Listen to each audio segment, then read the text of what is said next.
दोस्तों Raju techno hub channel में आपका हार्दिक स्वागत है। तो आज मैं बताऊंगा कि आप कोडिंग करके सी प्रोग्रामिंग लैंग्वेज में कैलकुलेटर कैसे बना सकते हो। तो चलिए हम चलते हैं और अपना स्टार्ट करते हैं टर्बो सी प्लस प्लस।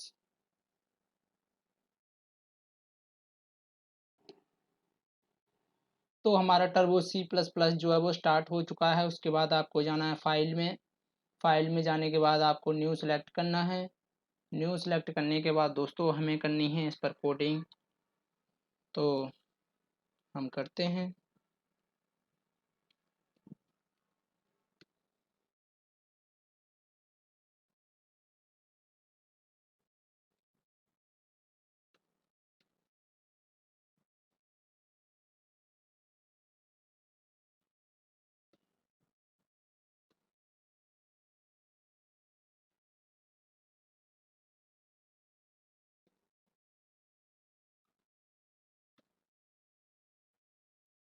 तो दोस्तों मैंने ये जो has include studio dot H जो लिखा हुआ है और has include conio dot H जो लिखा हुआ है दोस्तों, ये हेडर फाइल्स होती हैं।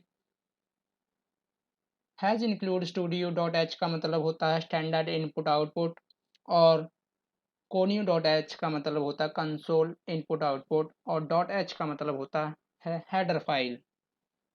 तो अब हम मेन फंक्शन बनाएंगे।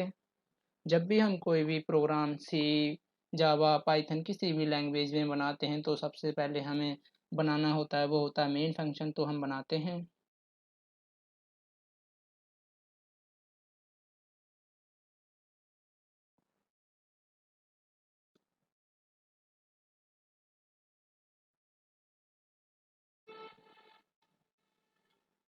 तो दोस्तों जैसे कि आपको पता है कि आज हम सी प्रोग्रामिंग लैंग्वेज में कैलकुलेटर बनाने जा रहे हैं। तो हमें पता होना चाहिए कि हमें कैलकुलेटर बनाने के लिए कम से कम दो नंबरों की ज़रूरत पड़ेगी, और एक ऑपरेटर की ज़रूरत पड़ेगी, और एक रिजल्ट की ज़रूरत पड़ेगी। तो हम वेरिएबल्स डिक्लेयर कर लेते हैं। तो हम बना लेते हैं जैसे वेरिएबल। तो दोस्तों ये भी हमें डिसाइड पहले करना होता है जो हम वैल्यूज़, मतलब कि प्लस करने वाले हैं, माइनस, डिवीजन, मल्टीप्लिकेशन जो भी करेंगे वो किसी भी फॉर्म में हो सकती हैं, एज ए डेसिमल, इंटीजर। तो हम उसके हिसाब से यहाँ जैसे कि हम प्लस करेंगे तो हम फ्रैक्शन वैल्यू हो सकती है, तो उसके लिए हम फ्लोट लिखेंगे। तो हम लिखते हैं फ्लोट। तो दोस्तों ये जो हम फ्लोट लिख रहे हैं ये एक टाइप का डेटा टाइप होता है। और सी प्रोग्रामिंग लैंग्वेज में तीन टाइप के डेटा टाइप होते हैं। एक होता है इंटीजर, और एक फ्लोट, और ये लास्ट में जो होता है वो होता है करैक्टर टाइप। तो हम यहाँ पे वेरिएबल डिक्लेयर करेंगे तो हम लिखते हैं यहाँ पर m1 नंबर 1 सेमी कॉलम लगाएंगे, और फ्लोट नंबर 2 सेमी कॉलम लगाएंगे।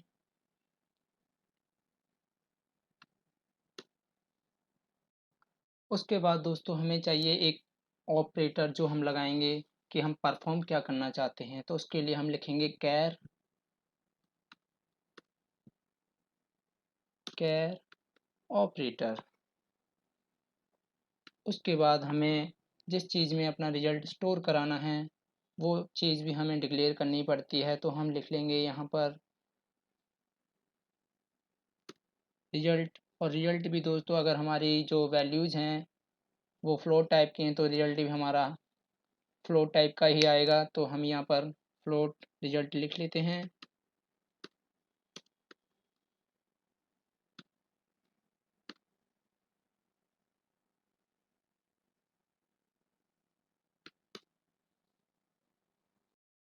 दोस्तों आप वेरिएबल का नाम कभी भी आप नंबर से स्टार्ट नहीं कर सकते हो। वेरिएबल के नाम कभी भी कीवर्ड नहीं हो सकता। आप कभी भी फ्लोट स्विच नहीं लिख सकते, क्योंकि ये पहले से ही डिफाइन है, क्योंकि इनका पहले से ही एक स्पेसिफिक मीनिंग होता है। तो दोस्तों अब हमें करना है कोई भी चीज़ जब हम डिस्प्ले कराना चाहते हैं तो उसके लिए हम प्रिंट एफ कमांड का यूज़ करते हैं। तो हम लिखेंगे प्रिंट एफ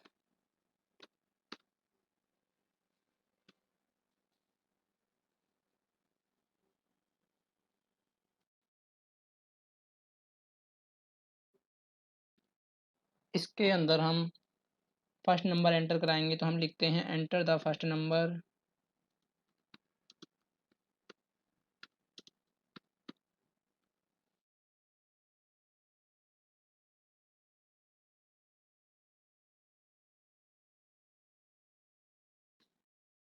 उसके बाद दोस्तों हमें यूज़र से इनपुट लेने के लिए हमें स्कैन-एफ यूज़ का प्रयोग करना पड़ता है, तो हम लिखेंगे स्कैन-एफ।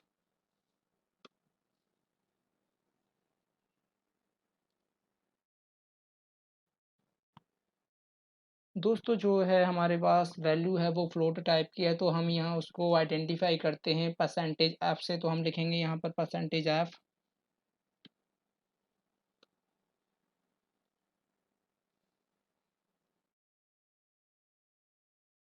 और उसके बाद लिखेंगे हम ऑपरेटर एंड num1।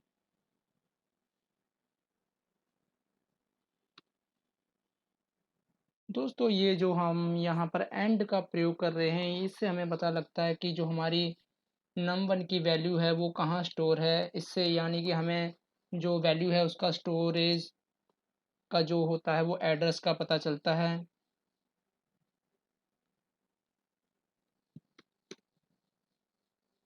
उसके बाद हम यहाँ पर लगाएंगे ऑपरेटर, कोई भी ऑपरेटर हो सकता है, प्लस माइनस मल्टीप्लिकेशन डिवीज़न, तो हम उसे भी लगा देते हैं।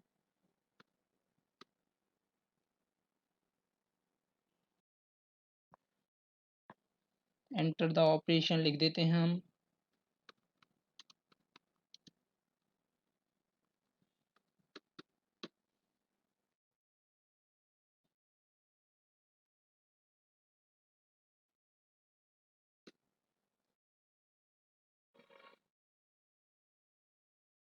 इसको भी हम स्कैन एफ करा देते हैं।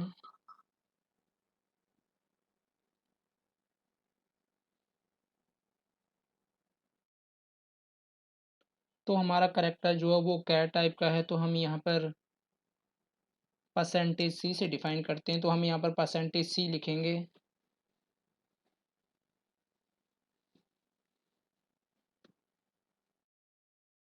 और हम यहाँ पर एंड ऑपरेटर का यूज करेंगे, जो कि मैंने बता दिया है कि एक एड्रेस बताता है।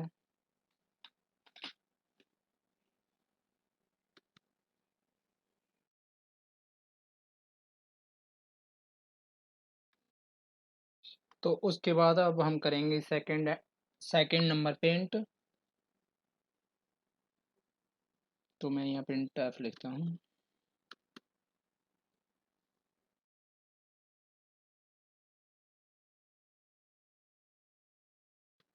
Enter the second number num2।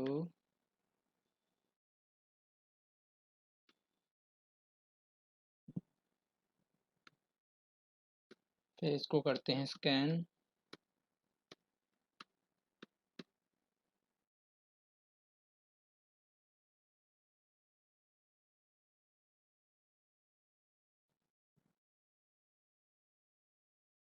तो ये जो हमारी है फ्लो टाइप के, तो इसे हम परसेंटेज एफ से लिखेंगे।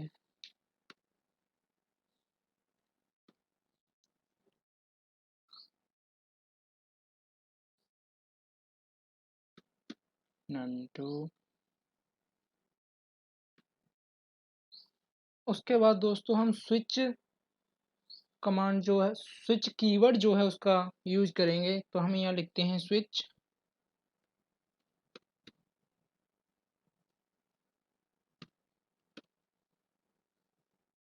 फंक्शन के अंदर ऑपरेटर।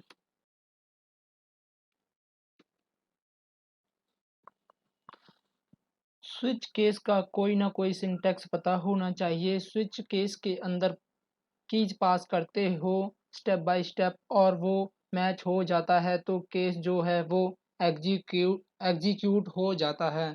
तो अब हम केस 1 लिखेंगे, यानी कि जो हम केस परफॉर्म कराना चाहते हैं।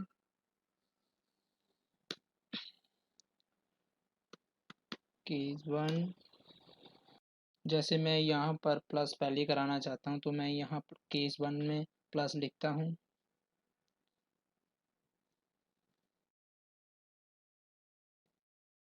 मैं यहाँ पर लिखूँगा अब रिजल्ट, क्योंकि मैं रिजल्ट चाहिए मुझे प्लस का, is equal to num1 plus num2।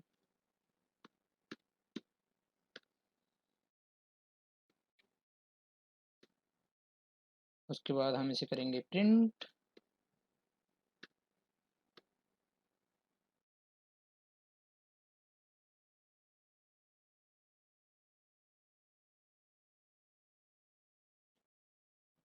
Print में दोस्तों जो हमारे वेरिएबल थे वो फ्लोट टाइप के थे, तो हमारा रिजल्ट भी जो है फ्लोट टाइप में आएगा। तो हम उसके लिए परसेंटेज एफ का यूज करेंगे, percentage F comma and result.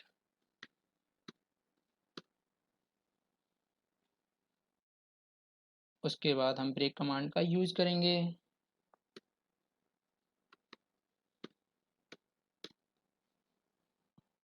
तो मैं बता दूं कि ब्रेक कमांड का यूज हम, अगर आप प्रोग्राम से बाहर जाना चाहते हो तो हम ब्रेक कमांड का प्रयोग करते हैं।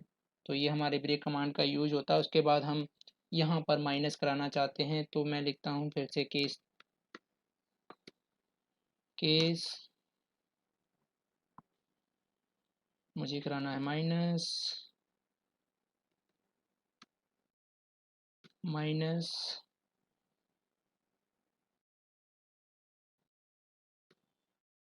फिर हम लिखेंगे रिजल्ट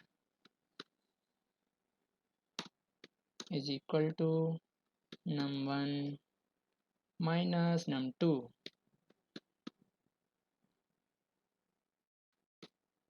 फिर हम इसे प्रिंट कर देंगे।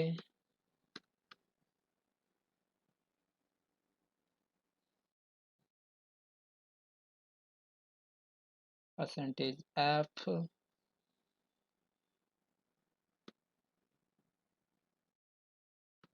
रिजल्ट।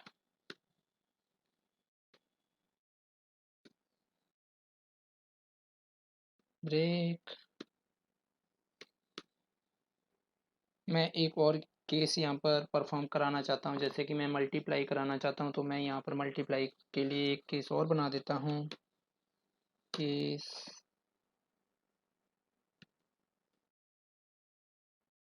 मल्टीप्लिकेशन के लिए आप स्टार का यूज करते हो सी प्रोग्रामिंग लैंग्वेज में। मैं लिखता हूँ रिजल्ट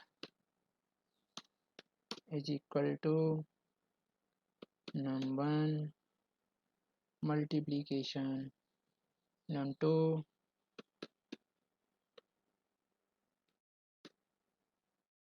उसके बाद हम करते हैं प्रिंट एफ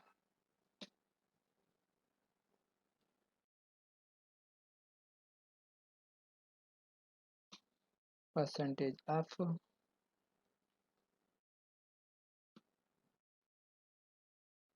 रिजल्ट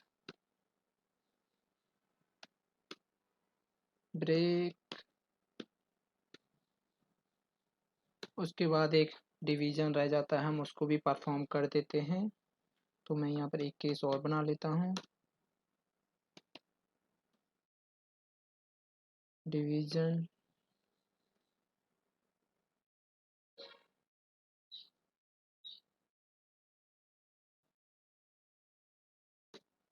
अब हम रिजल्ट लिखेंगे, result equal to num1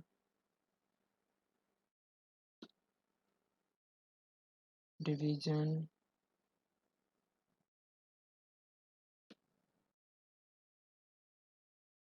num2।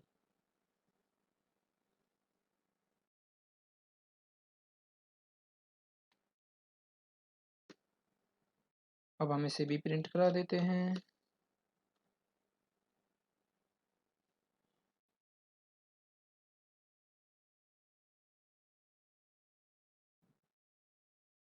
Percentage F comma result.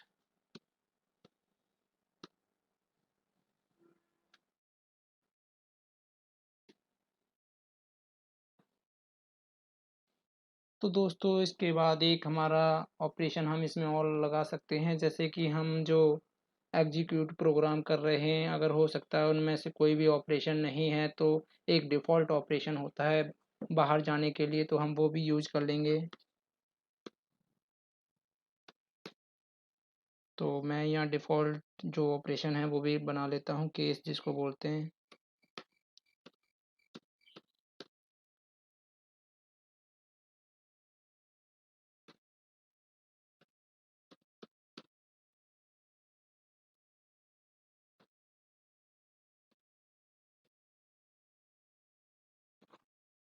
तो ऑपरेशन इज़ इनवैलिड मैं इसमें लिख देता हूँ। आप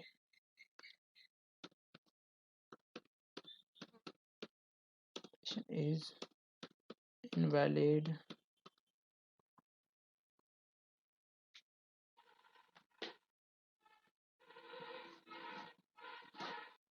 तो दोस्तों हमारा ये प्रोग्राम जो है कंप्लीट हो चुका है और हम इसमें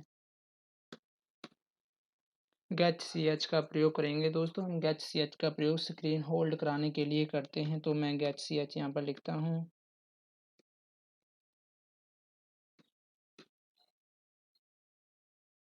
तो दोस्तों हमारा जो प्रोग्राम है कंप्लीट हो चुका है, तो हम उसके बाद हम सेव करेंगे। सेव करने के लिए आपको सेव एज पर जाना है।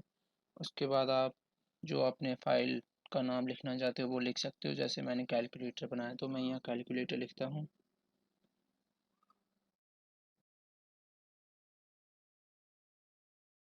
कैलकुलेटर मैं यहाँ 3 लिखता हूँ, आप कुछ भी लिख सकते हो।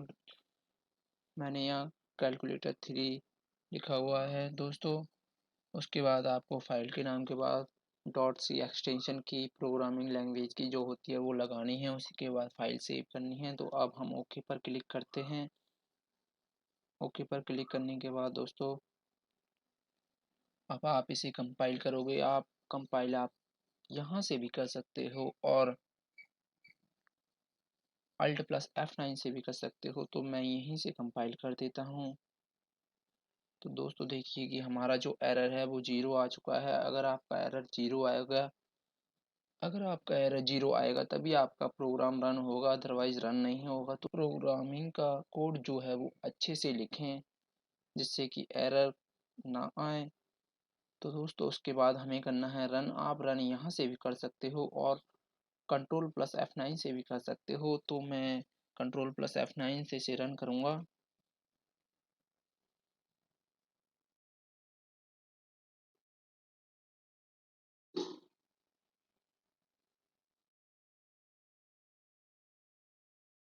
दोस्तों देखिए कि हमारा प्रोग्राम था वो सक्सेसफुली रन हो चुका है। यहाँ पर लिखा हुआ है एंटर द फर्स्ट नंबर। तो मैं यहाँ जैसे ऐड ऑपरेशन परफॉर्म करना चाहता हूँ तो मैं यहाँ लिखूँगा 10 +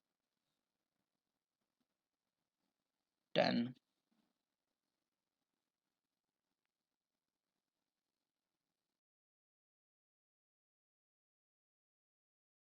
हम एंटर दबाएंगे तो देखिए हमारा जो आंसर है वो 20.0000 आ चुका है। दोस्तों ये 00 इसलिए आया क्योंकि हमारी जो वैल्यू थी वो फ्लोट टाइप की थी। तो आपको कैसा लगा हमारा ये प्रोग्रामिंग कैलकुलेटर बनाने का तरीका, तो हमें कमेंट करके ज़रूर बताएं।